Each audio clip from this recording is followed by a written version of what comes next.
This video is sponsored by Kimber Health, offering free health insurance for international students and other New Yorkers. Get comprehensive coverage at no cost.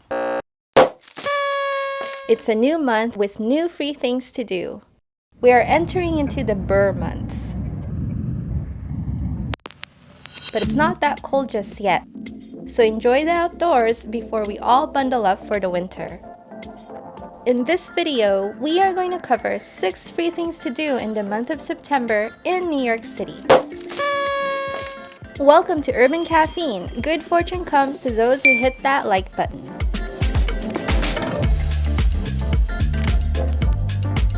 Greenwich Village is the avant-garde area of Manhattan.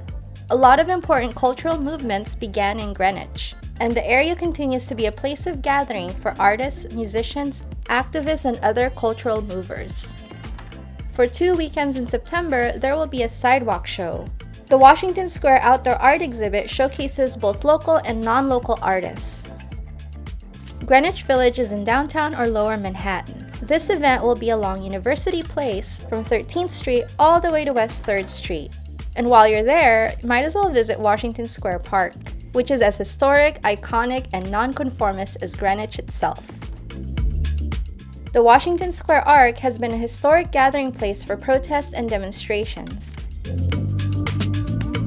To get to this area, you have these subway options.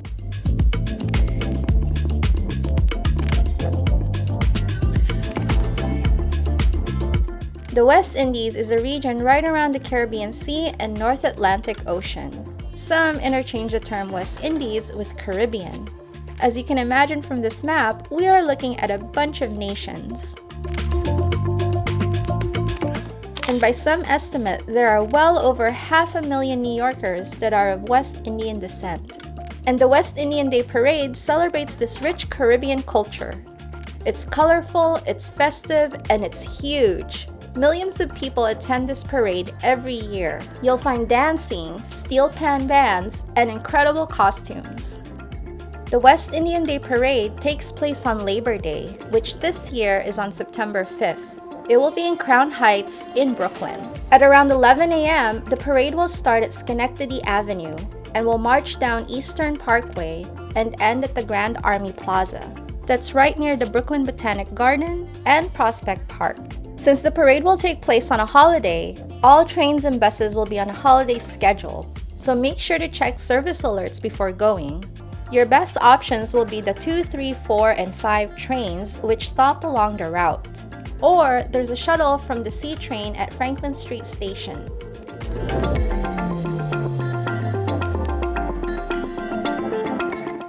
Tribute in Light happens every year on September 11 from dusk till dawn. 2 beams of powerful lights are projected into the sky from Battery Park Garage, which is a little south of the World Trade Center complex. These beams of light can be seen up to 4 miles away. Good viewing spots can be Brooklyn Bridge Park, Jersey City, or you can layer your experience by viewing it from the Staten Island Ferry, which happens to be free to ride. This ferry shuttles passengers back and forth from Lower Manhattan and Staten Island. While on the ferry, you can get a view of the Manhattan skyline with the beams of light.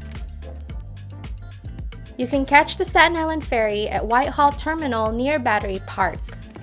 You don't need to buy a ticket since it's free. When you get to St. George Terminal in Staten Island, you'll need to deboard the ferry and simply board the next ferry leaving for Manhattan. Subway trains near the Whitehall Terminal are the RW 1 and 5 trains.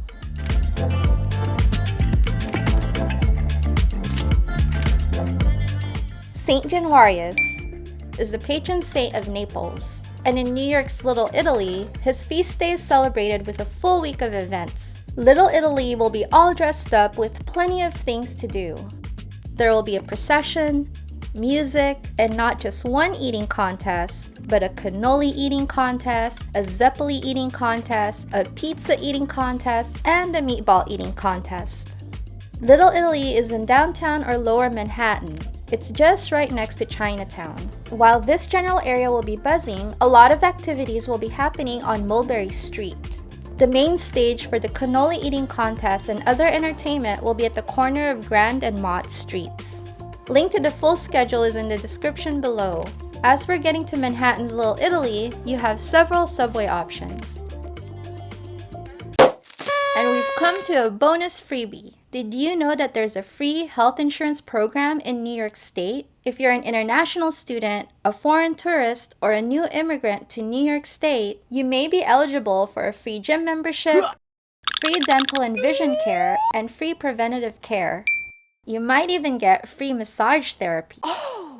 And as an added bonus for students, you could save anywhere from $2,000 to $6,000 by waiving your school's health insurance. The Essential Plan, offered by Kimber Health, provides free insurance to eligible New Yorkers. And when it comes to students, Kimber Health has assisted thousands of international students from over 93 countries. You might be asking, is it really free? Yes, because it's subsidized by New York State. Of course, there are some eligibility requirements. But what if you're not eligible? There are other plans that you might qualify for that cost only a fraction of university-provided insurance and can be used to waive university insurance coverage. Learn more about the Essential Plan and other product offerings with the links in the description below. Thank you so much to Kimber Health for sponsoring this video. Now back to more New York free things to do.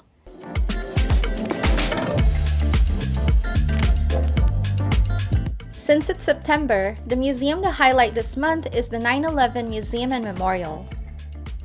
Within the World Trade Center complex are the original footprints of the Twin Towers. The water feature that stands in its place is the 9/11 Memorial. And underneath the memorial is the 9/11 Museum. Entrance to the museum is here. Once you enter the museum from this building, the museum will continue underground beneath the memorial. Free admission to the museum is available on Mondays. Tickets will be released at 7 a.m. and free admission starts at 3:30 p.m. The World Trade Center Transportation Hub, also known as the Oculus, has access to all these trains. And not to mention the path from New Jersey.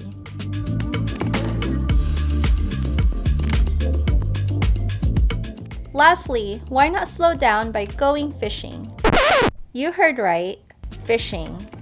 In the heart of the Big Apple, in the far northeast corner of Central Park, is the Harlem Mere. And surprisingly, it's full of wildlife, from turtles, to fowl, to fish. And there are quite a few species too. Fishing in Central Park is free all year long, but it's strictly catch and release only. So don't think you can take your fish home. If you do not have a fishing pole, and when conditions permit it, the Charles A. Dana Discovery Center offers free fishing poles to borrow and bait, and it's located here. This program, though, is mostly for kids. If you're an adult, they will require you to have a fishing license in order to participate, which is super easy to get and only takes 10 minutes and $5 online. So for this video, I went there, proudly carrying my fishing license, only to find out that the program is temporarily closed. Whether you go fishing or not, this part of Central Park is peaceful and gorgeous. And since you're already here, you might as well check out the Conservatory Garden.